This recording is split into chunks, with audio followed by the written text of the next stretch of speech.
saya tahu, saya bisa memprediksi bos saya itu nggak suka kualitas kerja begini. Predictable kan? Itu memudahkan saya menilai apakah sekarang kerjaan saya ini sudah cukup atau tidak. Tapi feeling itu kan juga nggak semua orang bisa, Mas.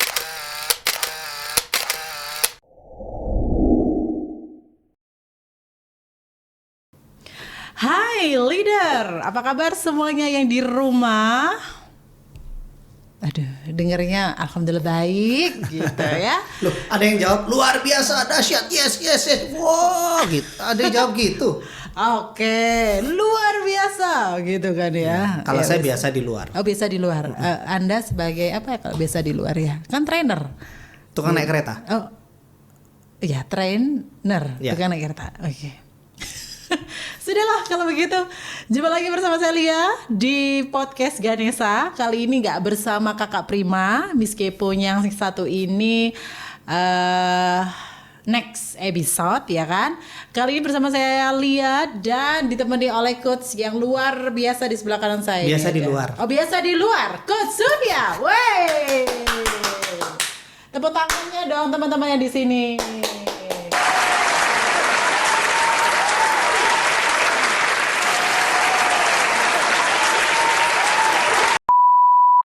Oke, episode kali ini kalau tadi saya sudah bilang high leader, ya kan, pasti yang kita sampaikan adalah berhubungan tentang leader, komunikasi dan juga public speaking. Relate dong dengan Ganesha public speaking. Bukan begitu, Bapak? Kira-kira begitu. Bukan begitu. Kira-kira kalau nggak begitu ya begini ya.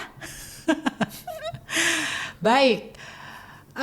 Kalau kita bicara tentang podcast, dari beberapa episode yang lalu sudah kita menyampaikan banyak sekali tips tentang komunikasi, public speaking, confident dan sebagainya. Nah, ini di Ganesha Public Speaking tuh Anda kan juga sebagai pemimpin tuh ya, kan gitu.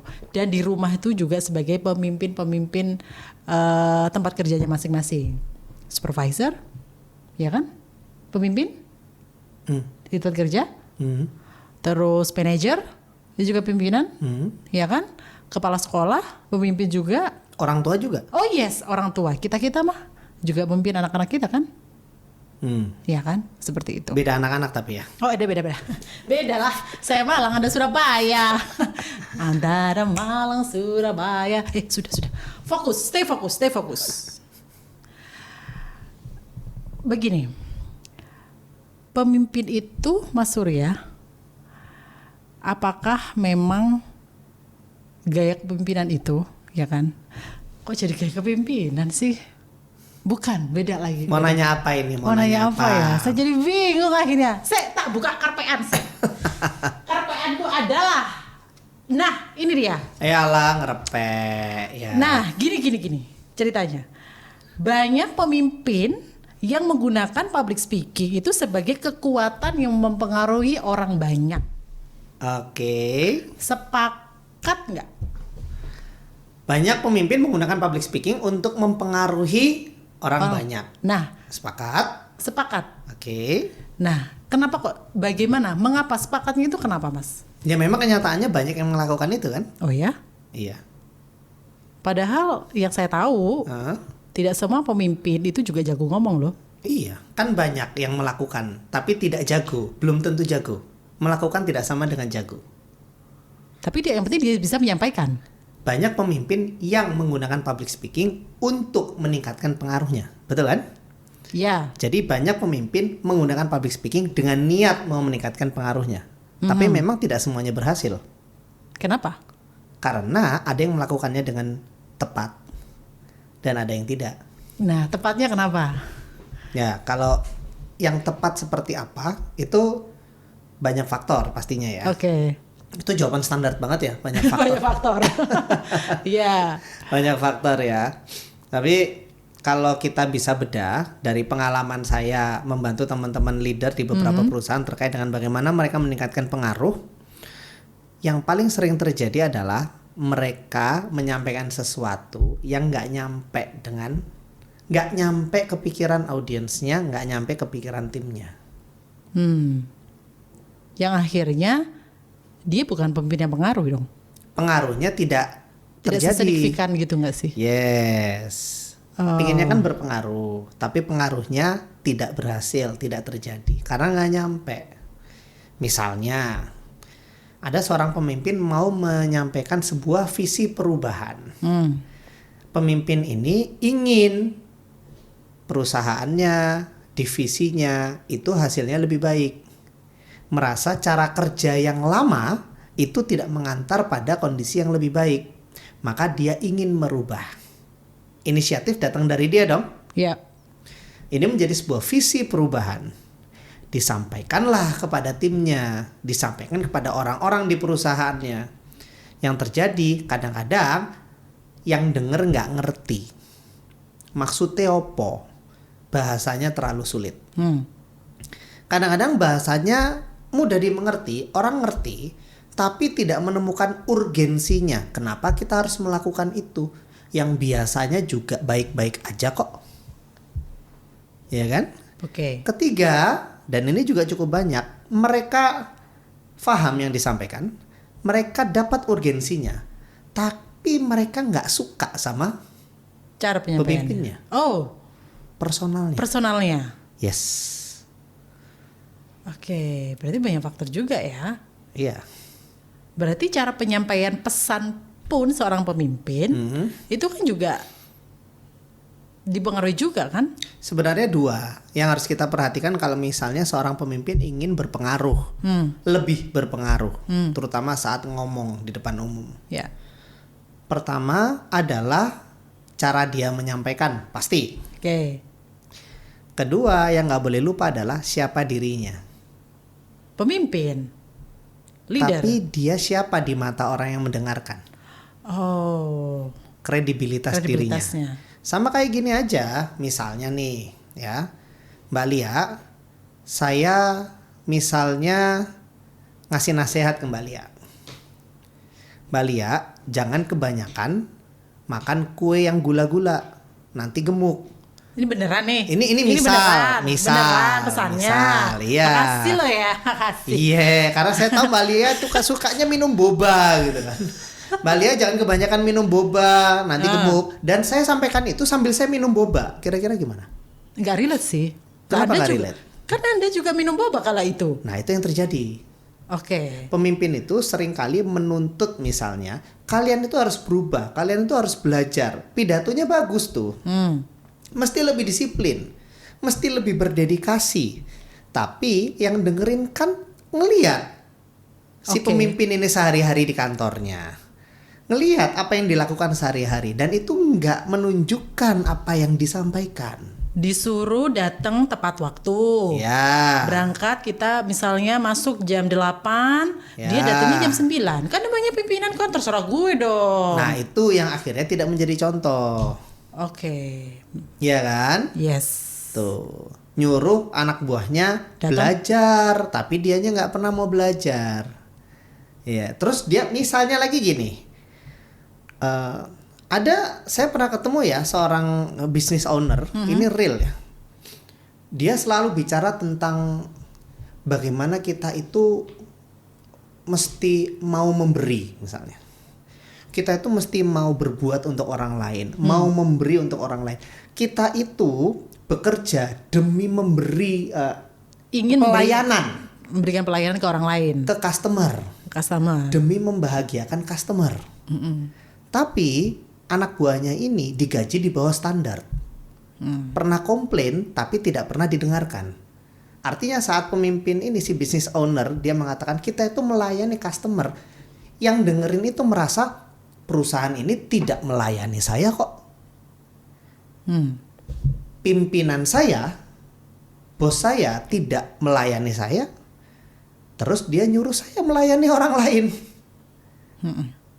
Akhirnya kan juga nggak match.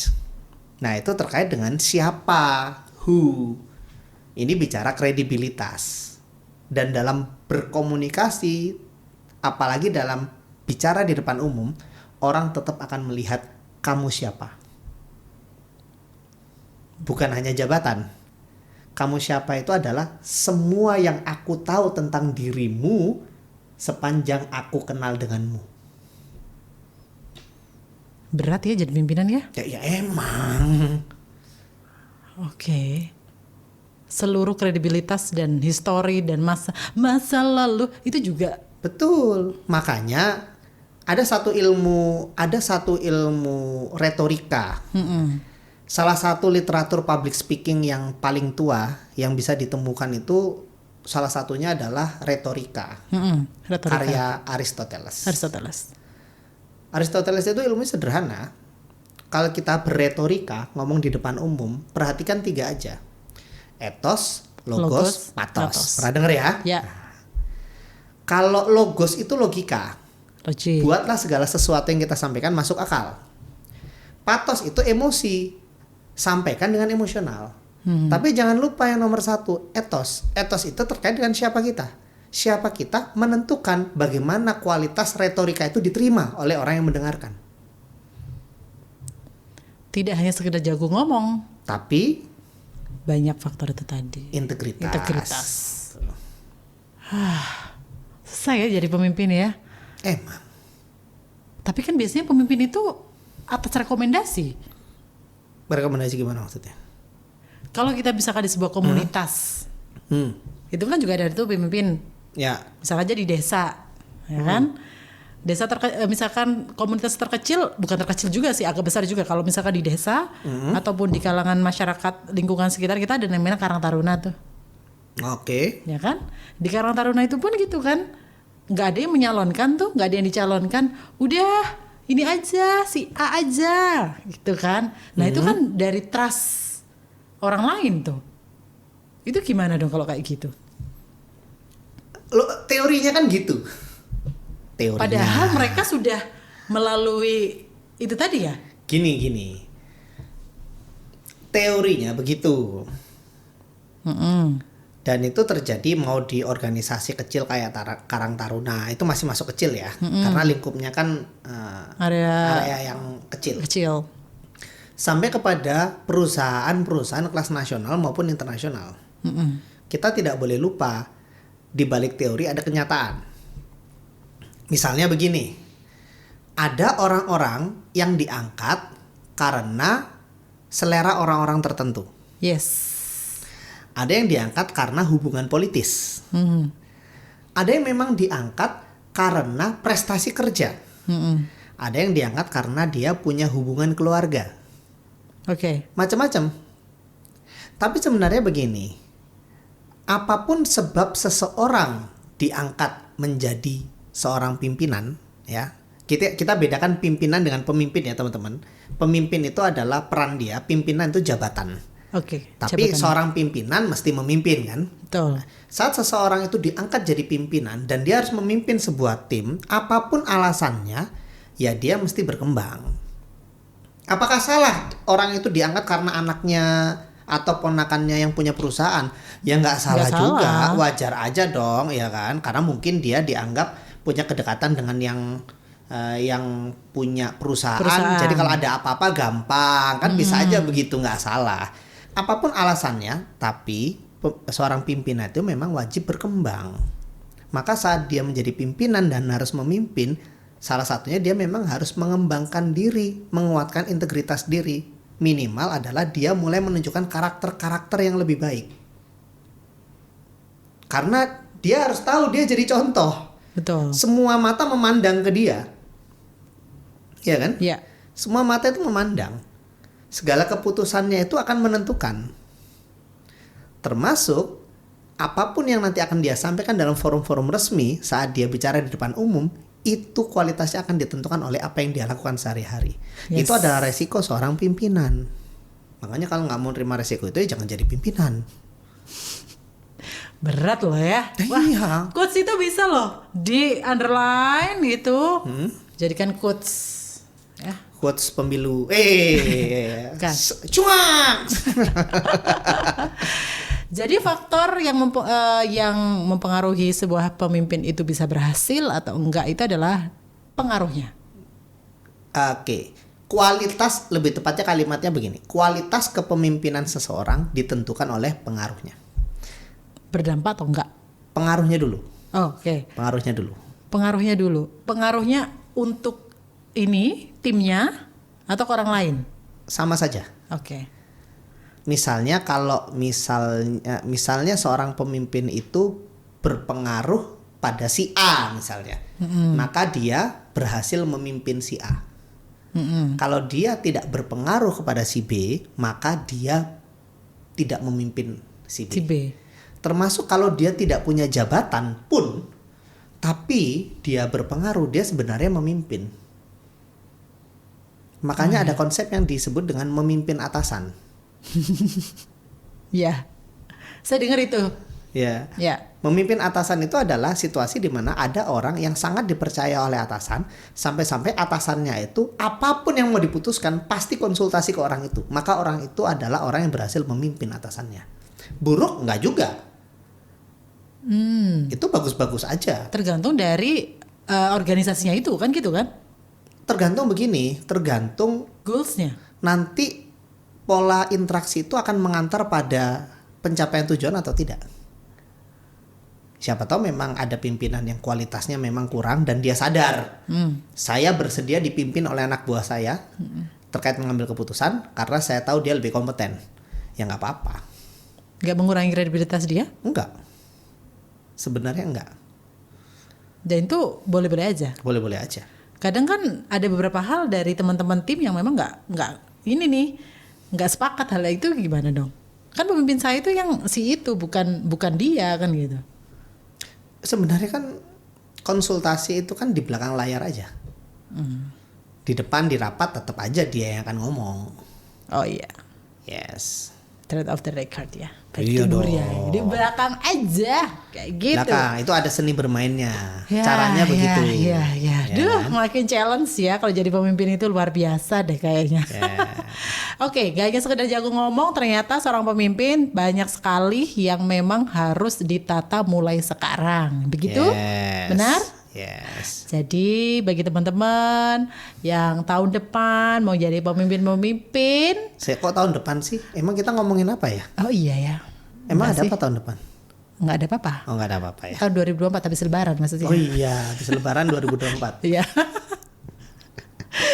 Oke, kalau gitu, ini durasi masih ada kakak? Oh masih ternyata. Ya, berarti itu tadi kan tadi bicara soal dirinya pemimpin. Mungkin apalagi. mau bahas apa lagi? Nah, tiap orang itu, tiap pimpinan itu kan punya style tuh. Nah, style komunikasinya pastinya bukan style. Kalau gaya kepemimpinan kan beda lagi kan. Ya. Gaya kepemimpinan beda, style komunikasinya beda-beda. Itu tergantung dari apa saja sih, kayak frames, reference, experience itu juga ngaruh nggak sih mas? Style komunikasi ya. Heeh. Kalau style komunikasi saya lebih senang membaginya berdasarkan, nggak dibagi sih, lebih kepada setiap orang biarkan otentik aja. Apa adanya? Apa adanya. Atau ada apanya? Gini, kalau ada satu nasihatnya Don Shula. Don Shula itu seorang pelatih NFL, rugby, football Amerika. Dia Don Shula ini menulis bahwa pemimpin yang baik itu adalah yang bisa diprediksi. Oh ya? Iya. Bukan unbreakable. No. Jadi pemimpin yang baik itu justru adalah yang timnya bisa memprediksi kalau saya melakukan ini, maka pimpinan saya reaksinya begitu. Kalau saya melakukan begitu, maka reaksinya begini. Contoh misalnya, kalau saya punya pimpinan yang bisa saya prediksi, saya akan mengatakan, si bos tuh kalau saya ngerjain tugas saya sekualitas ini, meskipun orang bilang bagus, dia pasti nggak suka. Berarti saya nggak boleh nyerahin kayak gini, karena biasanya bos nggak suka yang kayak begini.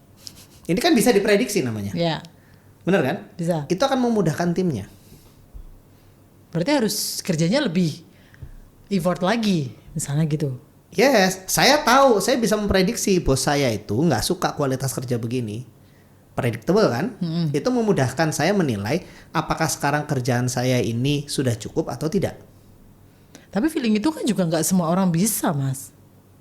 Mampu. Kalau saya setuju, feeling itu tidak semuanya mampu, apalagi kalau sang pimpinan itu seringkali berkomunikasi secara tidak konsisten. Yes. Makanya Betul. penting bagi seorang pimpinan itu konsisten dalam komunikasinya. Ya kan kita nggak bisa ngarahin dia konsisten atau enggak. Isu dele sore tempe. Ya karena itulah, itu kalau kita jadi anak buah nggak bisa. Tapi kalau sekarang kita ini jadi pimpinan, Oke. pikirkan itu. Ya, Kalau kita jadi pimpinan, pikirkan itu. konsisten. Konsisten. Iya, enggak. Kalau begini bagus, kalau gini jelek. Kalau memang jelek, sampaikan jelek. Kalau bagus, sampaikan bagus. Feedbacknya harus clear, jelas. Jadi jangan apa istilahnya ya, kode-kode gitu loh. Misalnya ngelihat kerjaan anak buahnya jelek gitu kan. Gini-gini kan? Gini-gini kan ini menandakan kalau pasti keren tuh. Tapi Malah gini yang terjadi kan. ya kelihatan sih Ya. kalau nggak bagus kalau udah gitu ekspresinya. Nggak bagus kan. Uh-uh. Terus dia nggak bilang apa-apa sambil mikir harusnya dia tahu dong kalau ini jelek. Ini kan kode-kode. Iya sih. Iya nggak enak juga sih, nggak enak juga pimpinan yang punya kayak gitulah. Iya, dia merasa bahwa anak buahnya harus memahami dirinya, sehingga dia tidak tertuntut untuk mengkomunikasikan secara clear segala sesuatunya. Baik, pemimpin-pemimpin yang di rumah sana komunikasikan dengan clear. Clear, kasih feedback yang clear. Kalau bagus, bagusnya kenapa? Kalau jelek, jeleknya kenapa? Kalau kurang seberapa? Ngomong secara eksplisit, jangan implisit. Tersirat dan tersurat itu tadi ya. Tersurat, jangan tersirat malah. Betul. Kalau tersirat, orang belum tentu ngerti. Karena persepsi orang beda-beda. Ya, inilah masalah di banyak pemimpin bahwa mereka itu menganggap orang harusnya paham apa yang saya pahami.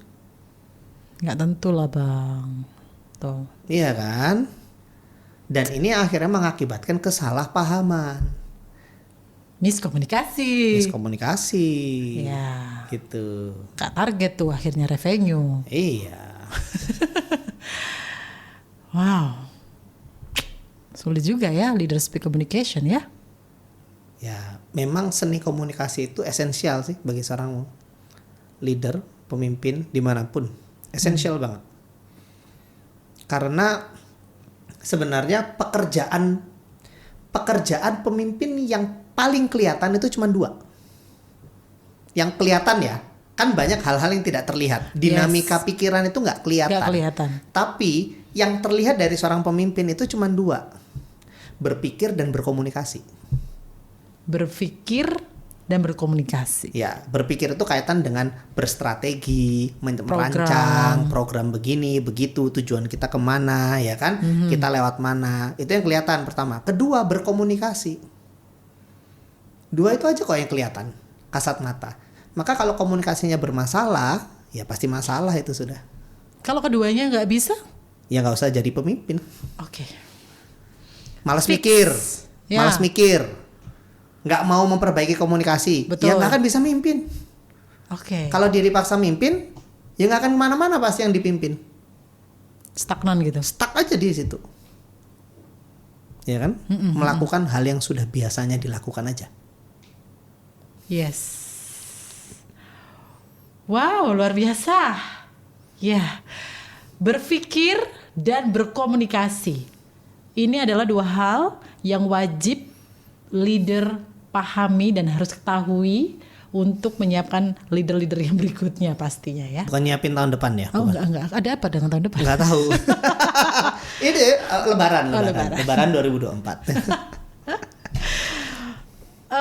Luar biasa, yang jelas sangat membuka wawasan yang jelas untuk para leader yang ada di rumah, termasuk saya juga, karena saya juga leader dari anak-anak saya pastinya dong, ya kan? Leader di partai politik? Oh no. Oh enggak, bukan.